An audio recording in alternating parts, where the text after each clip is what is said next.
अभी हमारी सरकार के थर्ड टर्म के करीब 125 डेज पूरे हुए हैं। मैं आपके साथ 125 डेज का अनुभव शेयर करूंगा। 125 डेज में गरीबों के लिए 3 करोड़ नए पक्के घरों को मंजूरी मिली है। 125 डेज में हमने 9 लाख करोड़ रुपए के इंफ्रास्ट्रक्चर प्रोजेक्ट पर काम शुरू किया है।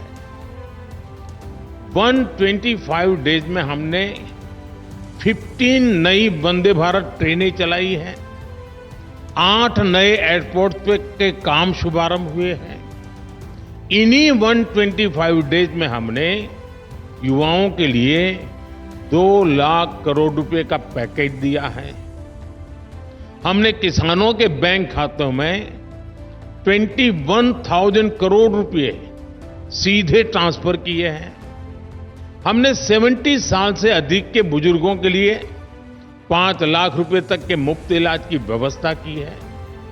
आप भारत में हो रहे काम का दायरा देखिए। 125 डेज में 5 लाख घरों में रूफटॉप सोलर प्लांट लगाए गए। एक पेड़ मां के नाम अभियान के तहत 90 करोड़ से अधिक पेड़ लगाए गए। इतना ही नहीं, 125 डेज में हमने 12 नए इंडस्ट्रियल नोड्स को मंजूरी दी। 125 डेज में हमारे सेंसेक्स और निफ्टी में 6 से 7% की ग्रोथ हुई है। हमारा फॉरेक्स $650 बिलियन से बढ़कर $700 बिलियन के पार कर चुका है। भारत की उपलब्धियों की लिस्ट बहुत लंबी है और मैं सिर्फ 125 डेज की ही बात कर रहा हूं। आपको ये बात भी नोट करनी होगी कि इन 125 डेज में दुनिया भारत में किन विषयों पर चर्चा करने आई। 125 डेज में भारत में कौन से ग्लोबल इवेंट्स हुए। भारत में टेलीकॉम और डिजिटल फ्यूचर पर चर्चा करने के लिए इंटरनेशनल असेंबली हुई। भारत में ग्लोबल फिनटेक फेस्टिवल हुआ। भारत में ग्लोबल सेमीकंडक्टर इकोसिस्टम पर चर्चा हुई।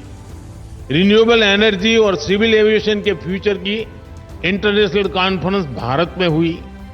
फ्रेंड्स, ये सिर्फ इवेंट्स की लिस्ट नहीं है, ये भारत के साथ जुड़ी होप की भी लिस्ट है। इससे भारत की दिशा और दुनिया की आशा, ये दोनों समझ आती है।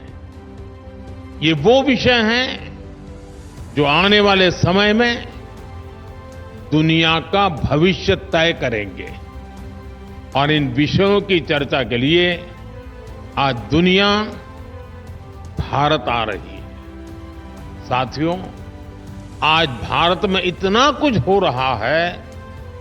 हमारे तीसरे टर्म में जो गति भारत ने पकड़ी है, उसे देखकर बहुत सी रेटिंग एजेंसीज ने भारत का ग्रोथ फोरकास्ट और बढ़ा दिया है।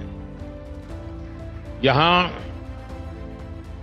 जो भारत को सबसे ज्यादा प्यार करते हैं, ऐसे श्रीमान मार्क मोबियस जैसे पार्कली एक्सपर्ट यहां मौजूद है। वो जिस प्रकार भारत में होने वाले इन्वेस्टमेंट को लेकर उत्साहित है, उसका बहुत महत्व है। जब वो ग्लोबल फंड्स को कहते हैं कि अपना कम से कम 50% फंड भारत के शेयर मार्केट में इन्वेस्ट करे, तो इसका एक बड़ा मतलब है, बहुत बड़ा मैसेज है। साथियों, भारत आज एक विकासशील देश भी है और उभरती हुई शक्ति भी है।